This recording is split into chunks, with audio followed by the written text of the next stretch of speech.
членов жюри и участников второго этапа 9-й республиканской научно-практической конференции «Науки юноши питают.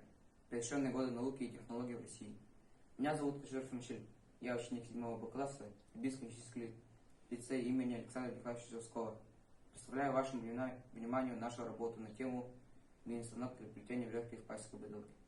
Руководителем моего проекта является учитель технологии Бийско-Химического лицея Кучеров Николай Егорович. Разрешите познакомить вас с моей работой. С каждым годом отходы из пластиковой бутылки растут на 20%. Огромное количество мусора на улицах села заставило меня задуматься над вопросом, что несет в себе пластиковая бутылка, пользу или вред. Актуальность моей работы заключается в том, что создание мини-станка для плетения веревки из пластиковой бутылки может дать вторую жизнь для так называемого мусора.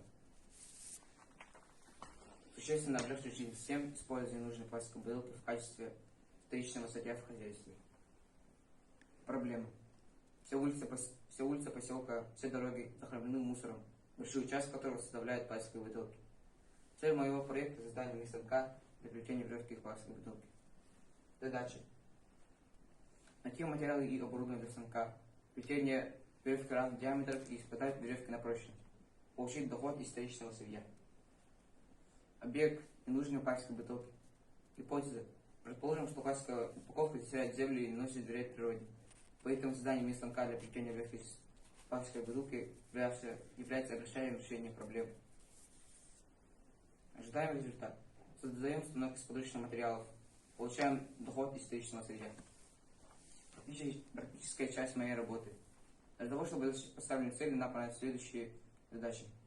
Найти материалы и оборудование для станка.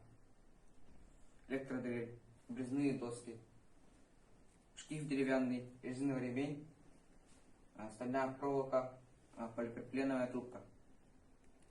Плетение веревки разных диаметров и испытать веревки на прочность. Нам понадобится 2-литровая пластиковая бутылка. Бутылки бывают разной формы, такие бутылки плохо резать на тонкие нити. Поэтому сначала нужно их выпрямить. Для того, чтобы их выпрямить, нужен насос для прокачки воздуха и штуцер от бескабельной шины автомобиля. И с помощью насоса качаем вовнутрь бутылки воздух. Создаем давление внутри пластиковой бутылки.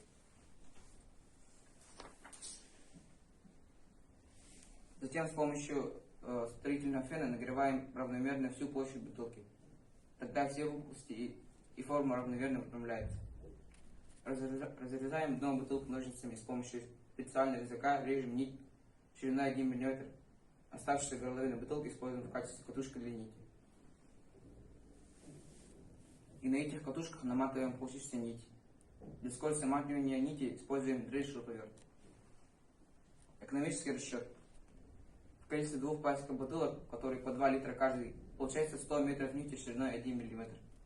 Из 100 метров нити выходит 8 метров плетеной веревки шириной диаметром 4 мм. Полученную прочную веревку продаем за 120 рублей. Мы получаем доход из двух использованных бутылок. Вывод. Найдены материалы и оборудование для станка. Сплетены веревки разных диаметров из пластиковой бутылки с помощью станка. Проделано испытание веревки на прочность. Хочу продемонстрировать видеоролик плетения веревки. Спасибо за внимание.